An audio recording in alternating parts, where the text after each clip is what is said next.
Hello अस्सलाम वालेकुम। उम्मीद है आप खैरियत से होंगे। एक कहानी, छोटी सी कहानी जो आपको मैं सुनाना चाहूँगा।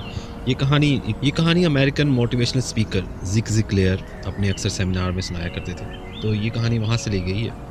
तो उम्मीद आपको पसंद आएगी। कहा जाता है कि एक आदमी था जो एक पेट लवर था, डॉग लवर था, जानवरों से बहुत प्यार करता था। And he was very fit man और उसकी रूटीन थी कि सुबह सबसे पहले वो उठ के जॉगिंग के लिए जाता था। अब बीच के पास एक बहुत अच्छा जॉगिंग ट्रैक था जहाँ पे वो जॉगिंग करता था। तो एक सुबह वो जब जॉगिंग कर रहा था उसे दूर से एक कुत्ते के रोने की आवाज़ सुनाई दी।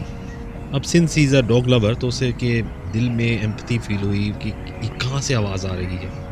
अब उसे सडनली फील हुआ कि डॉग कहाँ पे है, मुझे जाना है, मुझे देखना है इसे, इसकी हेल्प करनी चाहिए। अब वो जिस डायरेक्शन से आवाज़ आ रही थी रोने की, अब उस डायरेक्शन में आहिस्ता-आहिस्ता उस तरफ चलने लगा। अब जैसे ही आगे पहुँचा उसने देखा सामने एक हट है बीच पे। अब उस हट पे एक बुजुर्ग आदमी अखबार लिए बैठा हुआ है और उसके सामने एक वुडन फ्लोर है। उस वुडन फ्लोर पे एक डॉग यानी कुत्ता लेटा हुआ है और वहाँ पे वो बार-बार चीख रहा है। पेन में दर्द से उसे दर्द हो रही है तो वो चीख रहा है वहाँ पे। अब ये आदमी और बर्दाश्त नहीं कर सका। इसने उस बुजुर्ग आदमी से पूछा, सर आपका डॉग रो क्यों रहा है? आपका डॉग इतनी पेन में है और आप कुछ भी नहीं कर रहे। तो उस बुजुर्ग आदमी ने हंसते हुए कहा, यार छोड़ो इसको, ये तो हर वक्त ही रोता रहता है। कुछ लोग जिंदगी में भी ऐसे ही होते हैं, हर वक्त रोते रहते हैं। पर एनीवे कहानी यहाँ पे खत्म नहीं हुई, कहानी अभी जारी है। उसने कहा, सर ये काफी परेशानी में है, आप कुछ करें, ये रो रहा है। आखिर मसला क्या है, आप मुझे बताएं, मैं मसला हल कर देता हूँ। अब उस बूढ़े आदमी ने कहा, परेशानी कोई नहीं है। उसने कहा, बेटा जहाँ ये लेटा हुआ है ना, वुडन फ्लोरिंग के ऊपर लेटा हुआ है, वहाँ वुडन फ्लोरिंग पे एक कील है जो इसे बार बार खुद रहा है। यानी वो उसके ऊपर लेटा हुआ है, वुडन फ्लोर पे ऊपर कील है और ये उसके ऊपर लेटा हुआ है। Is lying on a nail, नीचे एक कील है जो उसके पेट पे खुद रहा है। उस आदमी ने हैरान होकर, परेशान होकर इस आदमी से पूछा कि सर अगर ये डॉग कील के ऊपर लेटा हुआ है तो ये उठता क्यों नहीं है? उस आदमी ने इस बंदे की आंखों में आंखें डालकर ये जवाब दिया कि बेटा अभी इसको उतना दर्द नहीं हो रहा। Right now it is not hurting him bad enough. जब इसको दर्द इतना होगा, इससे बर्दाश्त नहीं होगा, ये खुद ब खुद उठ जाएगा और इसकी चिल्लाने की आवाज़ भी बंद हो जाएगी।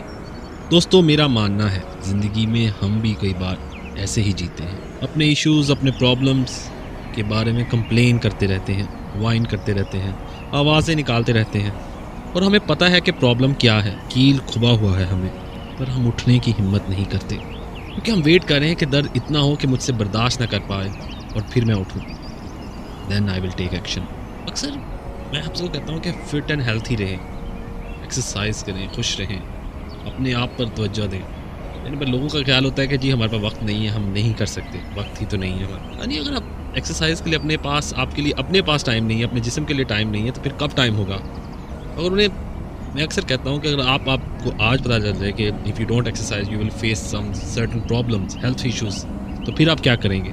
तो तब आप एक्सरसाइज करेंगे, तब आप क्या करेंगे अपने जिस्म के लिए? And their answer is invited and their answer is invite और देयर आंसर कि यस वी करेंगे, हम करेंगे, क्यों नहीं करेंगे? We will find time. I will give you a simple experiment. List down your priorities.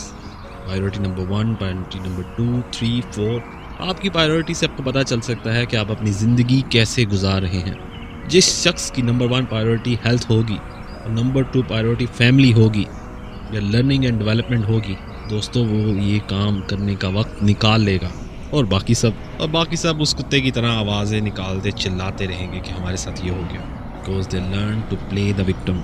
दोस्तों अगर आप एक गिफ्ट अपने आप को दे सकते हैं, take responsibility of your life. अपनी ज़िंदगी की 100% जिम्मेदारी आप खुद लें। अब एक डॉक्टर से बात हुई तो डॉक्टर साहब का कहना था कि ज़्यादातर लोग जो उनके पास कभी आते हैं तो अपने मसाइल की वजह वो दूसरों को कहते हैं कि मेरी मदर की वजह से हुआ, मेरे फादर की वजह से हुआ, मेरे कज़न ने कर दिया, ये मेरा मसला नहीं है, ये मेरी वजह से नहीं हुआ, उन लोगों की वजह से मुझे मसाइल से फेस करना पड़ रहे हैं। Blame game. You cannot change your life until you're blaming someone else. Every failure is acceptable. Is a learning process.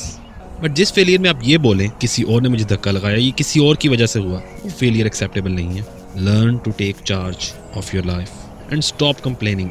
दोस्तों जब आप किसी चीज़ के बारे में शिकायत कर रहे हैं, आप उसमें अपनी एनर्जी और अपना टाइम वेस्ट कर रहे हैं। You can invest your time and energy in finding a solution. So let's be more solution oriented. बहुत शुक्रिया ये वीडियो देखने का। Thank you. अल्लाह हाफिज़।